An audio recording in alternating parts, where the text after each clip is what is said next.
To gain strength, you need to lift very heavy weights and do very little reps.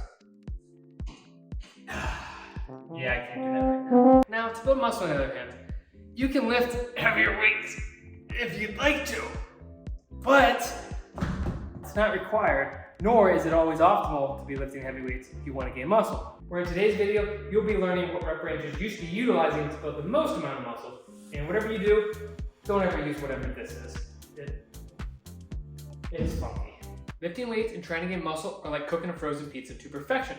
There are a specific set of instructions that need to be followed in order to get a warm, crispy, perfect golden pizza. Not training with the right amount of intensity and poor mind-muscle connection is like placing a frozen pizza in the oven, but you forgot to turn it on. It's just gonna sit there and stay cold, just like your muscles aren't gonna grow. On the contrary, training with too much intensity and too much volume is like placing a frozen pizza in the oven that's turned on this time, but you left it in for way too long, where by the time you go to get it out, it's all burned up just as your muscles would be, overtrained and unable to adapt and grow. So, to get the perfect, crispy, golden pizza to come out of the oven, it takes the perfect combination of temperature and time.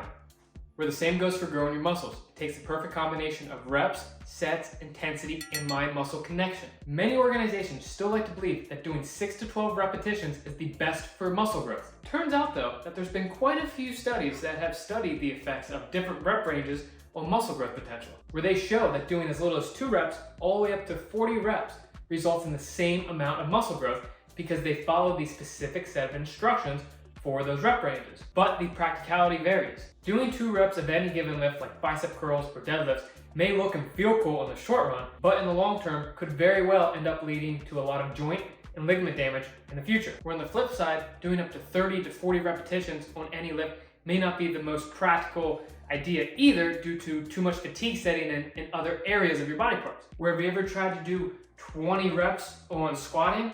You get a back pump before you even get remotely close to getting a pump in your legs. But for your smaller muscle groups, especially ones that you feel are lacking, doing a higher amount of reps, like 15 to 20 of them, may be exactly what you're looking for to push past a plateau. The rep ranges that you choose to use on any given lift always come down to your preferences on them, and as long as you follow the specific set of instructions laid out for them. So when you train at 12 reps and below, you need to aim for a training intensity of about an RPE 8 or 9 on all your lifts, which is about 1 to 2 reps shy of failure. Where anything you do 12 reps and above, you always need to go and take your sets out to complete failure, which is an RPE 10, which means you cannot do another rep if you could with perfect form. Now, this is challenging and it takes a lot of effort, but it's the only way to grow muscles 12 reps and above. So you have to keep that in mind when you train 12 reps and above. So for most of my lifts, I'm doing about anywhere between 8 to 12 reps where I feel really good mind-muscle connection.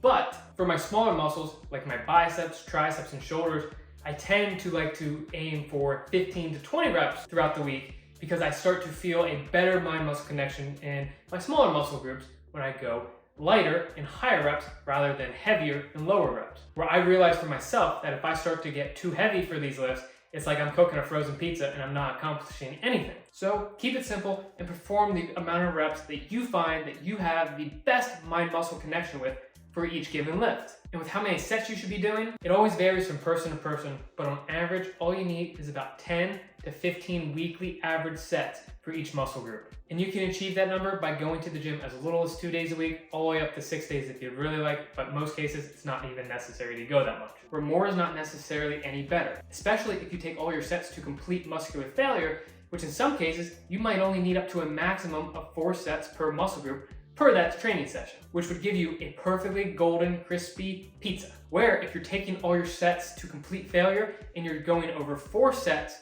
and you're hitting 15, 20 weekly sets going to complete failure, you might end up burning your pizza and overdoing it. There's never a one-size-fits program for anyone, so take what you got from today's video and go apply it for yourself and see what works for you and what doesn't. Whew. So that's all I got for you today, guys, where my name is CrossCans and I was bouncing around here today because I tore my meniscus and had surgery on it about almost a month ago, and I'm recovering from that. But either way, I hope you got something from today's video, where if you're new here, if you would please subscribe, that would be awesome, where my channel is slowly growing each and every week, so your support means a lot to me. So I thank you for that. And in the meantime, I hope you all have a great one, and I'll see y'all in the next one. Peace.